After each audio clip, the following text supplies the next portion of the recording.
Barangkali kalau kita mau melihat pasangan yang bahagia itu pasca menikah tubuhnya semakin melebar, ya, bahwa cinta merupakan anugerah Allah Subhanahu wa Ta'ala.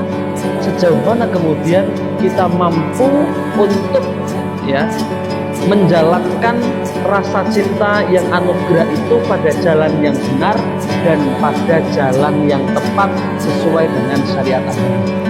Maka keduanya ini hidup dalam ketersalingan, bukan keterpalingan.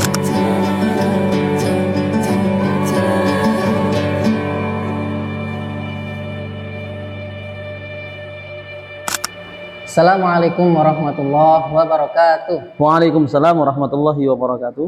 Kembali lagi bersama kami di podcast Bincang Asik HMKS PAI Wing Gus Dur Pekalongan. Nah, kali ini alhamdulillah kita bersama dengan narasumber kita yang luar biasa di Wing Gus Dur ini. Beliau adalah Bapak dosen kita, dosen saya juga, yaitu Bapak Abdul Adim MPD. Nah, Bapak, gimana kabarnya hari ini, Pak? Alhamdulillah, Mas Arkan dan teman-teman HMPSPI. Oke, baik, sehat, semangat, ya. Alhamdulillah. Untuk pada kesempatan kali ini kita akan berbincang asik seputar yang lagi viral, yang mana yaitu tentang pernikahan. Ya. Sekarang ini masalah pernikahan itu dianggap lebih serius, ya, karena orang-orang itu cenderung lebih menyesal ketika sudah melakukan jenjang pernikahan. Nah, menurut Bapak nih, pernikahan itu sebenarnya itu menakutkan, Ya. atau malah menyenangkan? Oke. Matur suwun Mas Arkan, ya. Oke. Tadi pertanyaannya, banyak orang yang sudah menikah kemudian menyesali pernikahannya. Iya. Why? Kenapa, ya? Kenapa kok kemudian orang menikah dan kemudian ada penyesalan? Ini tentu tentang kesiapan, tentang kesiapan, ya. Sejauh mana kemudian seorang itu untuk menuju pada jenjang pernikahan butuh kesiapan mental, spiritual, ya. Mentalitas, spiritualitas, dan finansial. Finansial itu menjadi sebuah bagian yang tidak bisa dilepaskan. Minimal mampu untuk memanage finansial yang ada, gitu ya.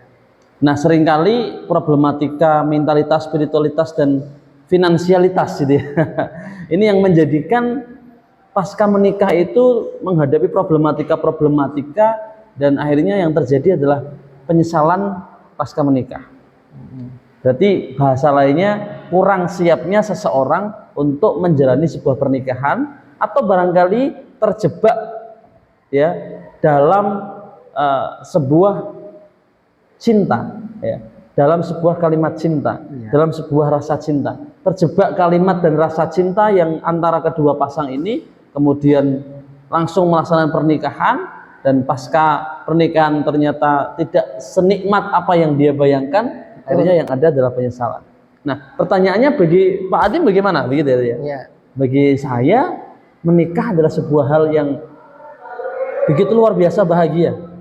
Begitu luar biasa bahagia, ya, bisa dibuktikan barangkali kalau kita mau melihat pasangan yang bahagia itu pasca menikah tubuhnya semakin melebar. Nah, itu tubuhnya semakin melebar, itu ciri-ciri berarti dia pasca pernikahan itu wes ayem, ya.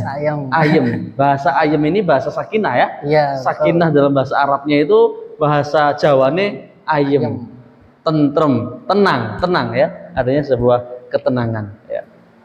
Nah, ketenangan itu kok bisa terwujud sebab apa? Ya, sebab tadi itu berangkat dari tentu semua orang adalah punya rasa cinta, ya. Ini titik utamanya adalah bahwa cinta merupakan anugerah Allah Subhanahu wa Ta'ala.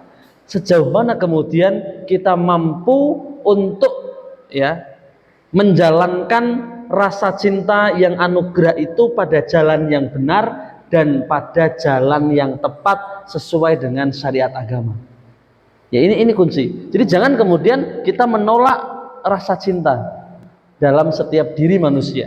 Bahwa dalam setiap diri manusia itu memang dibekali, ya, diberikan anugerah rasa cinta, tergantung sejauh mana kemudian rasa cinta itu dikelola dengan sebaik-baiknya dan ditujukan dengan jalan yang terbaik, ya, dengan tujuan yang terbaik sesuai dengan syariat agama. Nah, ketika sudah sampai pada titik itu, saya yakin orang menikah itu tentu tujuannya adalah ibadah, bukan sekedar ekspresi cinta yang dalam tanda kutip hanya sebatas untuk ekspresi seksual ansih. Permisi, mohon maaf, ekspresi seksual ansih. Tetapi adalah lebih daripada itu, benar-benar ya dua sejoli yang hidup bersama diawali dengan mitsaqan ghalidho, perjanjian agung yaitu akad nikah, di mana kemudian setelah perjanjian agung itu ya tersampaikan dan tersepakati, maka keduanya ini hidup dalam ketersalingan bukan keterpalingan. Jadi tidak merasa paling, tapi benar-benar saling memahami, saling mengasihi, saling memiliki, saling menyayangi, dan ketersalingan yang lain, sehingga munculnya adalah sakinah, mawaddah, warahmah. Itu kunci. Tetapi kemudian ketika memang niatnya nikah itu adalah hanya sekedar ekspresi seksual ansih, belum sampai pada tataran ngibadah datang Allah Ta'ala, maka yang terjadi orang setelah mungkin selesai ekspresi seksualnya dan menemukan banyak masalah, dia akhirnya menyesal karena semuanya tergantung niat, gitu ya teman-teman ya. Jadi bagaimana innamal a'malu binniyat walikulli imri'in ma nawa. Ini adalah satu hal yang menjadi dasar. Nah, maka kalau kemudian sudah diniati ingsun adalah ibadah, maka apapun tantangannya, apapun masalahnya, apapun ujiannya, ini adalah jalan ibadah. Maka kalau sudah menjadi jalan ibadah, mau tantangan, mau ujian, mau kebahagiaan, semuanya kita kembalikan kepada Sang Ilahi Robbi dengan rasa syukur, rasa bahagia. Gitu aja. Jadi kalau kemudian tidak dengan niat ibadah, ya tentu ya ekspektasi, bahasa anak muda sekarang itu, ekspektasi pernikahanmu itu apa sih? Iya benar. Kalau ekspektasi pernikahanmu dah sekedar untuk ekspresi seksual ansih, nggak sampai. Tapi kalau benar-benar ekspektasi pernikahan ini adalah bagaimana berdua ini ya menjalin, ya kemudian rasa cinta yang dimiliki itu terjalin, terkomunikasi, terkoneksi, seirama, seia sekata, berjalan bersama, insya Allah apapun masalahnya, apapun problematikanya, dia bisa selesaikan dengan mudah karena dia punya pegangan, semuanya kembali kepada Allah Ta'ala. Mungkin Gitu. kalau yang enggak berdasarkan ibadah, Ya. itu mungkin FOMO gitu ya Pak. FOMO itu ikut-ikutan. Ikut-ikutan. Baik. Jadi bisa jadi memang koncoku wis nikah, aku umur ini kurang nikah, Betul. aku pak milu-milu nikah. Ini memang sekali lagi kembalinya kepada innamal a'malu binniyat. Maka mungkin orang tua sekali lagi ketika memang anaknya sudah dalam artian diarahkan menikah atau kemudian meminta untuk menikah, orang tua harus mampu menata secara baik-baik ya niatnya anak nikah itu untuk apa. Orang tua benar-benar harus hadir untuk memahamkan bagaimana kehidupan pasca pernikahan. Memang edukasi orang tua kepada anak ini menjadi penting karena memang itu bagian daripada tanggung jawab orang tua. Jangan sampai sekedar nyun sewu nih, ya ini penting sekedar untuk menyelamatkan anak dari kemaksiatan kemudian wes langsung nikah kayak baik. Tanpa adanya edukasi, tanpa adanya penataan niat, ini bahaya. Peserti anaknya pacaran karo ya lawan jenis, orang tua mengerti dan orang tua takut terjadi apa-apa, tidak ada pertanyaan kepada anaknya, tidak ada edukasi kepada anaknya, langsung KUA berangkat nikah. Ini sangat rawan terhadap apa sih mereka itu niat, apa sih mereka niatkan, apa yang mereka niatkan, apa sih yang mereka tuju dalam sebuah pernikahan. Ini sekali lagi pentingnya menjaga menata niat sebelum menikah, memahami hak dan kewajiban suami dan istri, mengetahui bagaimanakah tantangan-tantangan kehidupan pasca pernikahan, itu benar-benar harus teredukasi dengan baik oleh orang tua. Kalau orang tua nggak mampu, orang tua cari guru kiai, datangkan ke rumah atau sowankan ke kiainya untuk dipahamkan kepada calon pengantin itu tentang bagaimana menikah, ditanya benar-benar siap apa belum siap. Itu harus ditanya, harus ditantang, kira-kira ditantang benar-benar siap nggak siap. Ketika menjawab siap, segala konsekuensi harus mau dan mampu untuk diselesaikan, gitu Mas Arkan. Oke, kalau boleh milih, lebih baik mapan dulu atau nikah dulu? Oke, memilih mapan dulu apa nikah dulu? Nikah dulu dengan waktu yang tepat. Bukan mapan dulu. Kalau mapan dulu expired nanti gitu ya. Jadi sekali lagi bahwa teman-teman yang berbahagia, penonton YouTube HMPS PAI ini ya, dalam diskusi tadi tema kita adalah pernikahan. Ya, diskusi pernikahan. Acaranya apa nih acaranya tadi? Podcast Bisik Bincang Bisik, Asik. Bincang Asik ya. Pemirsa Bisik HMPS PAI yang berbahagia. Jadi memilih mana antara menikah dulu atau finansialnya kuat dulu, atau bahasanya mapan dulu atau nikah dulu. Jadi jawabannya adalah memilih menikah dulu di waktu yang tepat. Di waktu yang tepat itu adalah waktu di mana sudah ada kesiapan mentalitas dan spiritualitas yang mapan. Ya, kaitan dengan mampu secara ekonomi itu berjalannya waktu. Ya, berjalannya waktu. Hampir ya sama. Lulusnya teman-teman menjadi sarjana itu apakah kemudian sudah punya kemampuan untuk bekerja? Ya iya sudah mampu, tapi belum mendapatkan pekerjaan barangkali, dan barangkali secara finansial juga masih lemah. Teman-teman yang lulus dari pesantren, apakah mereka kemudian sudah punya uang banyak? Ya belum. Tapi banyak kemudian orang yang sudah lulus dari pesantren kemudian selesaikan dulu langkah pertamanya dengan pernikahan. Nah selanjutnya pasca pernikahan berdua ini membangun mahligai bahtera cinta bersama, ya, menghadapi tantangan dan seperti apa, dengan cara berwirausaha barangkali, dengan cara menjadi pekerja barangkali, dengan cara menjadi guru, ustadz di lembaga pendidikan dan seterusnya. Jadi ini menjadi hal penting. Jawaban paling penting adalah memilih mana dulu, antara nikah dulu apa mapan dulu atau mampu dulu. Jawabannya adalah memilih menikah dulu di waktu yang tepat. Artinya waktu yang tepat, jangan sampai seorang itu menikah tergesa-gesa. Tergesa-gesa artinya bisa jadi dorongannya mau dorongan nafsu syahwat semata. Yang tadi saya katakan bahwa dorongannya atau niatnya itu hanya ekspresi seksual ansih. Ini enggak beres. Ketika ekspresi seksualnya selesai, dia enggak bisa memahami dan enggak bisa menyelesaikan problema kehidupan di tengah-tengah rumah tangga gitu. Ini berat. Maka harus selesaikan dulu yang pertama mental kita menghadapi tantangan zaman, spiritualitas kita, bagaimana kemapanan kita untuk sumeleh datang Allah Ta'ala. Sumeleh, ini penting. Jadi sejauh mana dan setinggi apapun ekspektasi manusia, kita harus selesai dengan kesumelehan. Usaha maksimal luar biasa, selebihnya adalah sumeleh.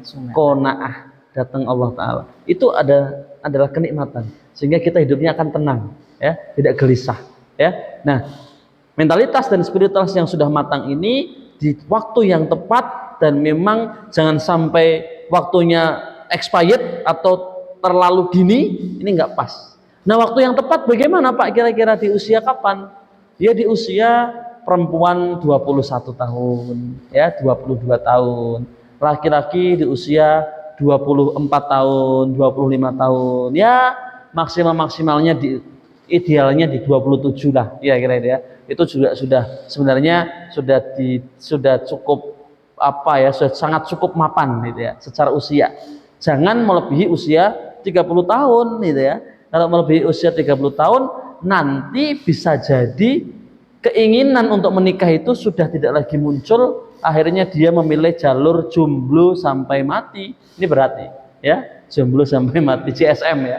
Jomblo sampai mati bahaya. Jadi memang lebih penting ketika memang di usia yang tepat itu, ketika memang kita belum menemukan jodoh, mending kita sharing ke orang tua, Bapak Ibu, ini saya merasa sudah cukup mapan secara usia, masalah kemapanan finansial insya Allah nanti dengan segala konsekuensi kami siap, mohon carikan jodoh untuk anakmu Bapak Ibu, kira-kira itu ya. Kalau memang kita belum menemukan jodoh, kita minta tolong orang tua, kita bisa minta tolong saudara, karena memang ini penting. Nah, ketika perjodohan harus bagaimana? Ya tentu dengan syarat yang berlaku ya, bagaimana dengan ta'aruf ya, bagaimana dengan mengenal lebih dekat, dengan cara mengkonfirmasi kepada saudaranya, mengkonfirmasi kepada tetangganya, mengkonfirmasi dengan teman dekatnya tentang sifatnya, wataknya, karakternya seperti apa, dikira mantep, bismillah mangkat di usia yang tepat. Apakah harus mapan finansialnya? Tidak harus. Jadi di usia yang tepat itu ya itu tadi, di usia antara perempuan 21 sampai 25, kalau laki-laki di 24 sampai 27 kira-kira gitu lah. Ya, ini insya Allah secara mentalitas dan secara spiritualitas dianggap sudah mampu. Ya. Berarti nikahlah di waktu yang tepat. Nikahlah di waktu yang tepat, bukan di waktu yang cepat. Bukan di waktu yang cepat. Cocok masyarakat ya. Jadi nikahlah di waktu yang tepat, bukan di waktu yang cepat. Bukan kecepatan kita untuk tergesa-gesa menikah, tapi belum siap mentalitas dan spiritualitasnya, nanti akan repot.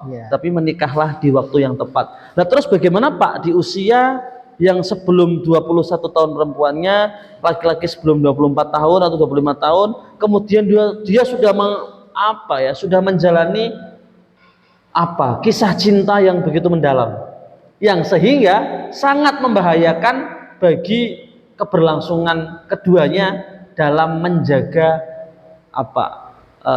hubungan lawan jenis. Itu namanya bukan muhrim ya, bukan muhrim, tapi dia luget koyo bakul jenang kira-kira gitu ya. Ini solusinya bagaimana? Nah solusinya bagaimana ini tentu harus direm, harus dipahami, harus dijelaskan dengan baik-baik. Kalau dianggap dan dikira dia tidak mampu untuk menahan ya gejolak cinta yang luar biasa itu sehingga kudu mlubet wong loro terus, solusi terbaiknya adalah menikah. Solusi terbaiknya adalah menikah dengan segala konsekuensi yang harus kita pahamkan, mengedukasi calon mempelai ini. Oke. Mungkin membahas konsekuensi pada pernikahan ya. Ketika kita sudah mengenal calon pasangan kita, mungkin calon pasangan kita selalu berbuat baik pada kita ya. Tetapi ketika sudah menikah, muncullah sifat asli-aslinya.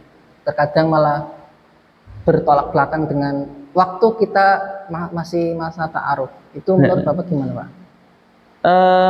Ini bagian daripada sebuah konsekuensi memang, dan tentu kita harus mampu untuk mempertemukan kelebihannya dan untuk mengesampingkan kekurangannya, mencari kesempurnaan pada diri seseorang sampai ujung dunia sekalipun tidak ada habisnya.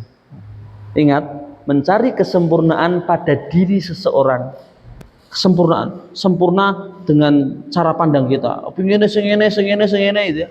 Sampai ke ujung dunia tidak ada manusia yang sempurna kecuali baginda Nabi Rasulullah Muhammad SAW. Tapi kalau manusia biasa pasti ada kekurangannya. Maka bagaimana kemudian ketika kita menikah, keaslian pasangan kita itu muncul dengan watak seperti ini.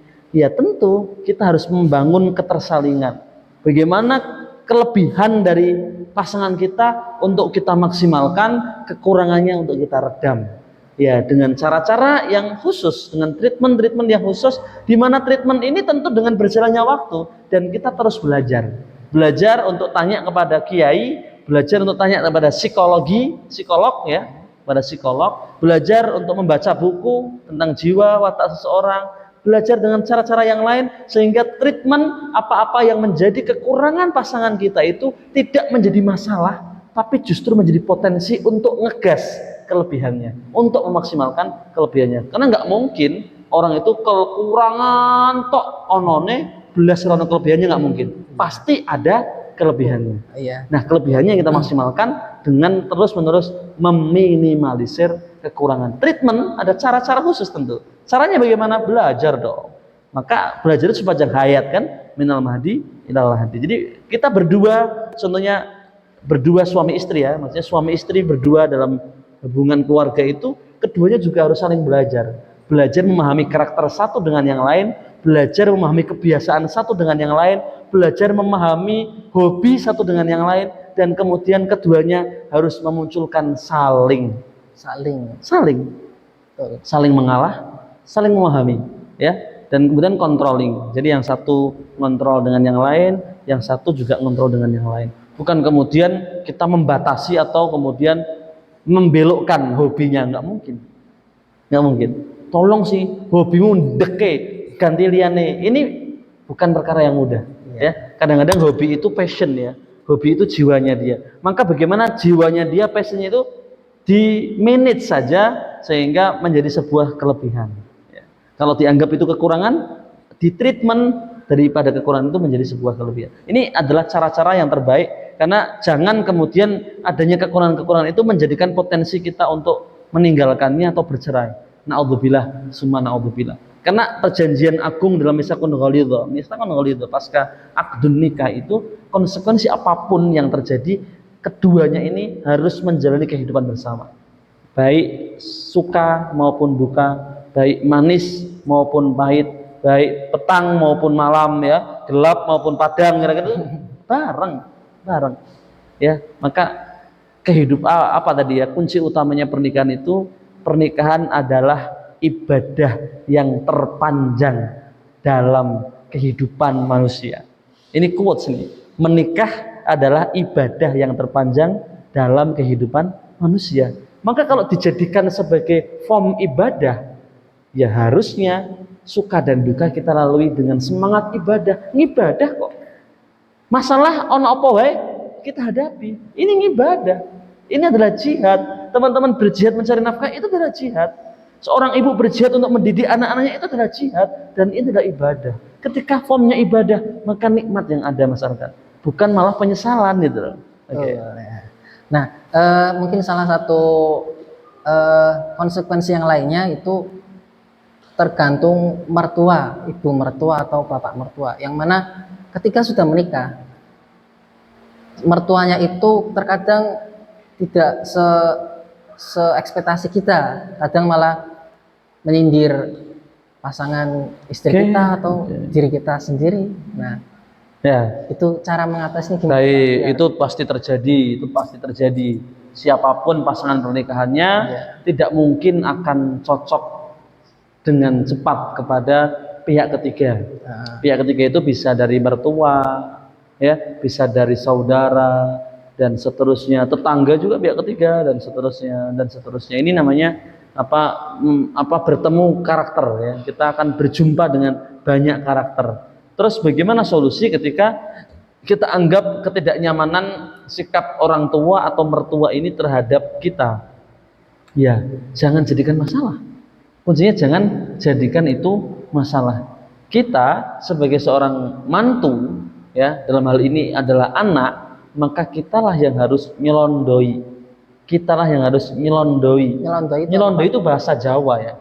Nyelondoi itu kita harus mampu membangun komunikasi yang aktif, pendekatan, ya. Kalau memang umpamanya pasca menikah kita sudah punya rumah atau ngontrak di tempat lain, ya sesekali waktu kita sering-sering lah, kalau perlu minimal seminggu sekali kita sowan ke orang tua, sowan ke mertua, kemudian kita bangun komunikasi aktif, membawa sesuatu, menanyakan kabar, ngobrol-ngobrol, dan seterusnya. Dengan cara nyelondoi, dengan cara mendalami karakter, insya Allah nanti akan ada titik temu dan memahami, oh ternyata mantuku pinter, mantuku ngertinan, dan seterusnya. Ini kan sebuah ujian. Bagaimana mertua itu menguji kita dengan menyeletukkan bahasa-bahasa yang barangkali menyinggung dan seterusnya. Kita harus kokoh, kita yang harus kuat, dan kita yang harus pinter untuk memanage diri dan kemudian membangun komunikasi. Ini adalah kepandaian membangun komunikasi. Jangan dijadikan sekali ketersinggungan itu menjadikan bencinya kita kepada mertua. Nggak boleh dong. Mertua juga orang tua kita, ya kan?